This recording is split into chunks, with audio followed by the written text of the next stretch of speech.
సాధారణంగా పాములు ఎలుకలను, కప్పలను, ఇతర పురుగులను మింగేస్తుంటాయి. ఒక్కోసారి కోడిగుడ్లు, ఇతర పక్షుల గుడ్లు కూడా తినేస్తుంటాయి.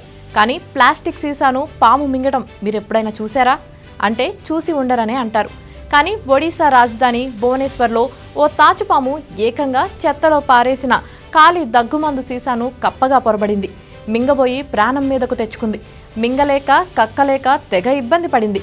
సీసా పాము నోట్లో ఇరుక్కుపోవడంతో రోడ్డుపై విలవిలలాడింది. శ్వాస తీసుకోవడానికి కూడా ఆ పాము ఆయాసపడింది. అయితే ఆ పాము నరకయాతను చూసిన కొందరు వ్యక్తులు స్నేక్ హెల్ప్ లైన్ వాలంటీర్లకు సమాచారం ఇచ్చారు. దీంతో వెంటనే స్పందించిన వాలంటీర్లు స్టిక్ సాయంతో పాము కింద దవడను నెమ్మదిగా వెడల్పు చేశారు. దీంతో ఆ పాము నెమ్మదిగా సీసాను కక్కేసింది. ఇందుకు సంబంధించిన వివరాలను వైల్డ్ లైఫ్ వార్డెన్ సుబేంద్ మల్లిక్ వివరించారు. తమకు విషయం తెలియగానే ఘటనా స్థలానికి చేరుకున్నామని, తాము కొంత సాయం చేయడంతో ఆ పాము దగ్గుమందు సీసాను బయటకు కక్కగలిగింది. ఆహారంగా పొరబట్టడం వల్లే ఆ పాము సీసాను మింగేసిందని తెలిపారు. ప్రస్తుతం ఇందుకు సంబంధించిన వీడియో సోషల్ మీడియాలో వైరల్గా మారింది. ఈ వీడియోను చూసిన నెటిజన్లు పామును కాపాడిన సిబ్బందికి కృతజ్ఞతలు తెలియజేస్తున్నారు.